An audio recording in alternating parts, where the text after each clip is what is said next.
بسم اللہ الرحمن الرحیم الصلاۃ والسلام علیک یا رسول اللہ وعلی آلک و صحابک یا حبیب اللہ اللہم صلی علی محمد و آل محمد۔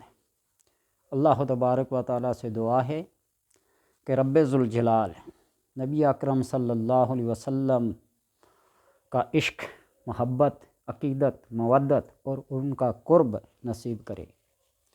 یہ دنیا کی سب سے بڑی دولت ہے، اس سے بڑی دولت اور کوئی نہیں۔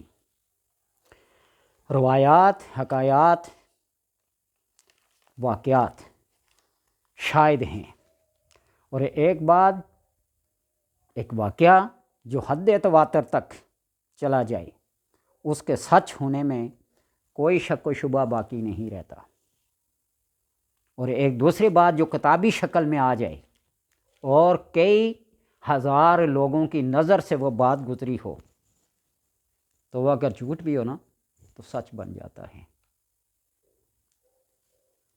ایک بزرگ فرماتے ہیں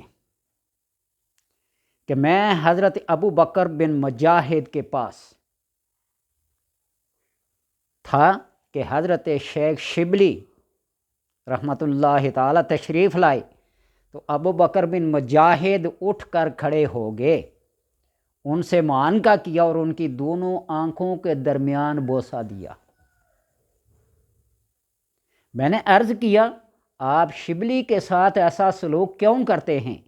حالانکہ اہل بغداد ان کو دیوانہ، پاگل، مجنون کہتے ہیں اور خیال کرتے ہیں۔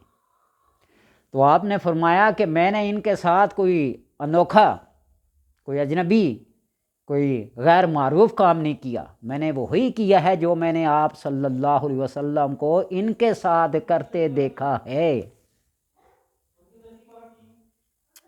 اور وہ یوں ہے کہ میں نے عالم رویا میں نبی اکرم صلی اللہ علیہ وسلم کے دیدار سے مشرف ہوا اور یہ دیکھا کہ خواجہ شبلی وہاں حاضر ہو گئے، تو سید دو عالم صلی اللہ علیہ وسلم نے قیام فرمایا اور ان کی دونوں آنکھوں کے درمیان بوسہ دیا۔ تو میں نے عرض کیا، یا رسول اللہ صلی اللہ علیہ وسلم، شبلی پر اتنی عنایات، اتنی مہربانیاں کس وجہ سے ہیں؟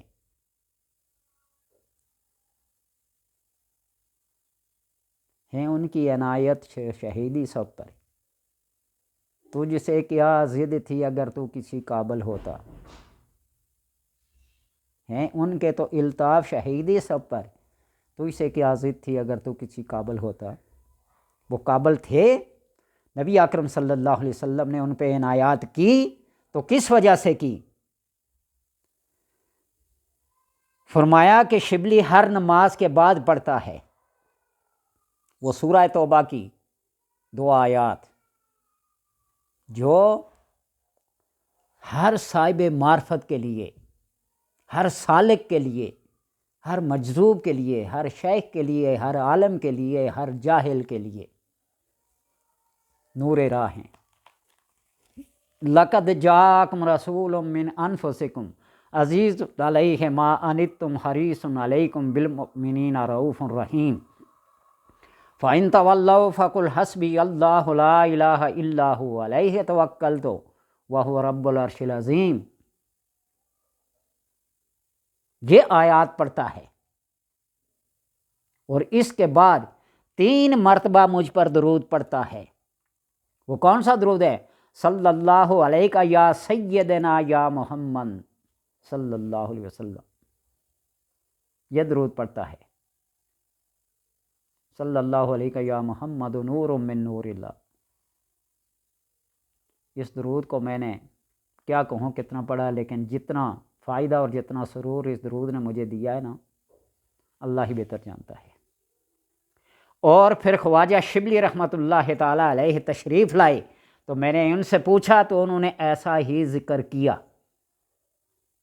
بعض مشائخ، بعض عالم، بعض فاضل، بعض نیک اور متقی اور بارگاہ خداوند کے مقرب ایسے ہیں جن کو عالم رویا میں کیا، عالم بیداری میں بھی آپ صلی اللہ علیہ وسلم کا دیدار ہوتا ہے۔ یہ کتابیں ہیں تصوف کی، رسالہ کوشیریہ، عوارف المعارف میں لکھا ہے کہ ایک بزرگ ممبر پر بیٹھے واز فرما رہے تھے، تو اسی مجلس میں، اسی مسجد میں ایک بزرگ جو واز کے دوران ایسے اونگ رہے تھے، سوئے ہوئے تھے، تو وہ ممبر پر بیٹھے واز کرنے والے بزرگ اترے اور ان کے پاس آ کر کھڑے ہو گئے، اپنا واز روک دیا۔ لوگ بڑے متعجب ہوئے کہ یہ کیا معاملہ ہے، واز کرتے کرتے ایک اونگتے ہوئے شخص کے پاس آ کر کھڑے ہو گئے۔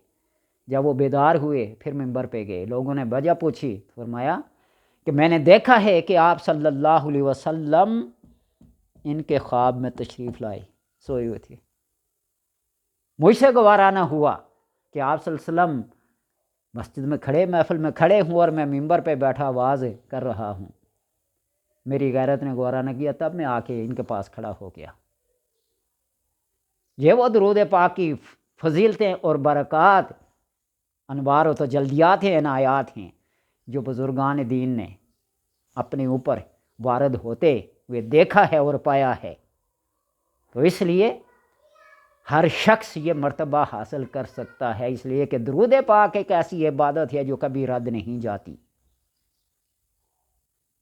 اللہ تبارک و تعالی سب کو یہ توفیق دے، اور سورہ توبہ کی یہ دو آخری آیات جو ہیں، اس کو عشاء کے بعد تنہائی میں بیٹھ کر قبلہ رخ ہو کر مدینہ شریف کی طرف رخ کر کے آپ اس کا ورد کرنا شروع کر دیں۔